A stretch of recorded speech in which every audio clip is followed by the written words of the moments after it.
Hi friends. अभी क्या है कि अभी मार्च बीता और अप्रैल में सबको अपनी टीडीएस डिपॉजिट करनी है। तो स्पेशली जो इंडिविजुअल्स है जिन्होंने रेंट पेमेंट किया है 50,000 ज़्यादा, तो उनको भी टीडीएस रिटर्न फाइल करनी रहेगी। और अगर नहीं फाइल करते तो जैसे अभी मार्च में सभी को मैसेज आए थे, नोटिस आया था कि आपने 4 क्लेम किया और आपने टीडीएस नहीं काटा हुआ है। तो उन सब से बचने के लिए तो जितने भी टीनेंट है जिनका रेंट 50,000 ज़्यादा का था, उन सभी को टीडीएस काटना है और उसकी रिटर्न फाइल करनी है।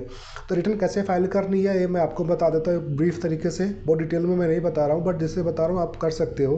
और सिंप्लीफाइड तरीका है, कोई बहुत ज़्यादा कॉम्प्लेक्स नहीं है।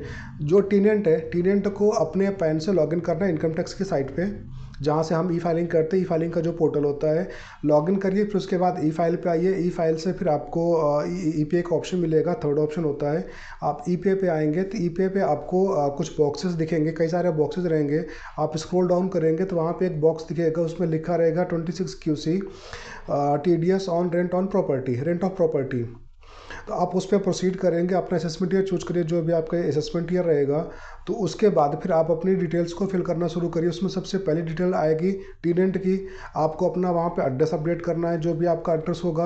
आप अब एड्रेस अपडेट करने के बाद जब नेक्स्ट पेज पे जाएंगे तो वहाँ पे लैंडलॉर्ड की डिटेल्स जाएगी, लैंडलॉर्ड का पैन नंबर जाएगा।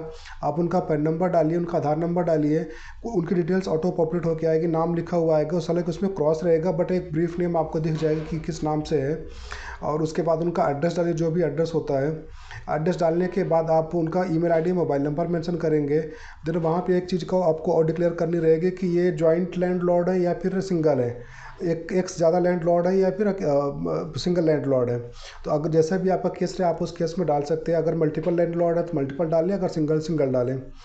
तो आप अगर सिंगल पे जाते हैं तो सिंगल पे जाएंगे, वहाँ पे नो करेंगे। उसके बाद जब आगे आपको प्रोसीड करेंगे तो फिर उसके बाद आपको जो आपने प्रॉपर्टी रेंट पे ली हुई है उसकी डिटेल्स आपको फिल करनी रहेगी। उसमें 3 क्लासिफिकेशन आपको मिलेंगे। पहला तो मिलेगा लैंड का, दूसरा बिल्डिंग का, बिल्डिंग में like shop, apartment, flats, bungalow, ये सारी चीज़ें आ जाएगी। और तीसरा ऑप्शन बोथ का रहेगा। आपने जो भी रेंट पे लिया हुआ है, बेसिकली ये रजिस्ट्रेशन के लिए होता है, तो आपको यूजुअली बिल्डिंग पे ही जाएगा। तो आप बिल्डिंग पे जाइए, वहाँ पे आप अपना एड्रेस मेंशन करिए। आपको वो एड्रेस डालना है जिस एड्रेस पे आप रेंट पे रह रहे हैं, जो आपने रेंट पे लिया हुआ है। आप उसका कंप्लीट एड्रेस डालिए। वहाँ पे आपको पीरियड ऑफ टेनेंसी डालना रहेगा कि आपने कब कितने पीरियड से आप वहाँ पे रह रहे हैं। Total value of rent paid कितना है, आपने लास्ट मंथ पे कितना रेंट पेमेंट किया था, अमाउंट पेड क्रेडिट कितना है, किस रेट से आपने टीडीएस काटा हुआ है। क्योंकि अभी बीच में टीडीएस का टीडीएस का रेट चेंज हुआ है। और दूसरी बात, अगर लैंडलॉर्ड का पेन इनएक्टिव है तो हाई रेट से टीडीएस कटेगा 20% से। तो ये भी आप ध्यान रखना कि उनका पेन इनएक्टिव है कि डीएक्टिव है, सॉरी एक्टिव है कि इनएक्टिव है। अगर इनएक्टिव है तो आपको हाई रेट से टीडीएस काटना रहेगा। अगर एक्टिव पैन है उनका तो आपका 2% 5% का रेट चलेगा। डिपेंड करता है कि आप किस पीरियड में फॉलो करते हैं। अगर अक्टूबर के बाद का पीरियड है, अक्टूबर 24 के बाद का पीरियड है लाइबल टू टीडीएस, देन आपको 2% से रहेगा। उसके पहले 5% का रेट था। आपको मेरी दूसरी वीडियो में कंप्लीट डिटेल्स मिल जाएगी। और उसके बाद फिर आप नीचे आएंगे कि आपने कितना टीडीएस काटा हुआ है, अमाउंट ऑफ टीडीएस डिडक्टेड। और जो आप यहाँ पे अमाउंट डालेंगे सेम अमाउंट आपको नीचे ऑटो पॉपुलेट होकर मिलेगा टीडीएस वाले बॉक्स में। इसके बाद आपको डालना है कि आपने किस दिन पेमेंट किया हुआ है लैंडलॉर्ड को, और डेट किस दिन आपने टीडीएस काटा हुआ है।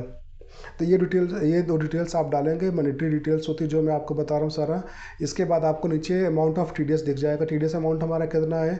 उसमें अगर आपको कोई इंटरेस्ट बनता है कि आपने लेट से डिपॉजिट कर रहे हैं, इसके पहले आपने टीडीएस काटा हुआ है, तो आपको वॉलंटरी डिक्लेयर करना रहेगा। अगर आप वॉलंटरी यहाँ पर डिक्लेयर नहीं करते हो तो और आपका कोई इंटरेस्ट बनता है, तो जब हमारी टीडीएस रिटर्न जब प्रोसेस होगी तो उस टाइम पर आपके पास डिफ़ॉल्ट का नोटिस आएगा। तो इसलिए आप यहाँ पर डालें। उसके बाद जब नेक्स्ट में प्रोसीड करेंगे तो आप पेमेंट के बॉक्स में आ जाएंगे। पेमेंट पे आप UPI, net banking, debit card, credit card, multiple options हैं। आप थर्ड पार्टी पेमेंट गेटवे लेकर भी पेमेंट कर सकते हैं। तो आप वो पेमेंट करिए। उसके बाद फिर आप आगे प्रोसीड कर जाइए। और पेमेंट के बाद आपको एक चालान मिल जाएगा, एक फॉर्म मिल जाएगा। ये एक चीज़ यहाँ पे एंड होती है। इसके बाद होता है कि हमारा फॉर्म 16 जनरेट करना होता है। फॉर्म 16C होता है इस केस में। तो फॉर्म 16C के केस में क्या करना रहेगा आपको कि आप अपने पैन नंबर से TDS EPC की साइट पर जाकर लॉगिन करिए। वहाँ पे अपना यूजर आईडी पासवर्ड बनाइए और वहाँ पे एक डाउनलोड का डिटेल्स होता है। रिक्वेस्ट की डिटेल रहती है। आप जब रिक्वेस्ट पे जाएंगे, request for TDS certificate, form request for form 16C, वहाँ पे जाएंगे तो वहाँ पे जो आपने अभी चालान जमा किया हुआ है, इसमें आपको दो चीज़ मिलेगी। आप जो पेमेंट करने के बाद जब दोबारा उस चालान पे आएंगे इनकम टैक्स पोर्टल पे ही, तो एक तो आपको चालान मिलेगा जो आपने पेमेंट किया, एक फॉर्म पूरा मिलेगा जो आपने पूरा डिटेल्स भरा हुआ था। चालान में आपने किस क्या अमाउंट पेमेंट किया, किसके करस्पॉन्डिंग पेमेंट किया, वो आपको मिलेगा। और जो पूरा कंप्लीट फॉर्म रहेगा, कंप्लीट फॉर्म में आपने क्या क्या डिटेल्स फिल करी लैंडलॉर्ड की अपनी, बाकी सब चीज़ें वो आपको दिखेगा। उसमें एक एक्नॉलेजमेंट नंबर लिखा होता है सबसे टॉप पे, आपको एक्नॉलेजमेंट नंबर लेना है, लैंडलॉर्ड का पैन नंबर लेना है। तो वहाँ पे वो फिल करेंगे तो वहाँ पे रिक्वेस्ट चली जाएगी। रिक्वेस्ट जाने के बाद आप उसको डाउनलोड करेंगे, वहाँ से सबमिट करेंगे, कुछ टाइम के बाद अवेलेबल हो जाएगी। अवेलेबल होने के बाद आप उसको डाउनलोड कर सकते हो, उसको अनजिप करेंगे, पासवर्ड डाल के उसको अनलॉक करिए, आपका फॉर्म 16C निकल आएगा और आप अपने लैंडलॉर्ड को दे सकते हैं। बहुत सिंप्लीफाइड तरीका है, बट मैं सजेस्ट करूंगा कि आप खुद से ना करें। अगर आपको टेक्निकल और लीगल नॉलेज नहीं है, लॉ की नॉलेज नहीं है तो मत करें। आप अपने किसी भी कंसल्टेंट से, CA से ज़रूर कंसल्ट करें। Thank you.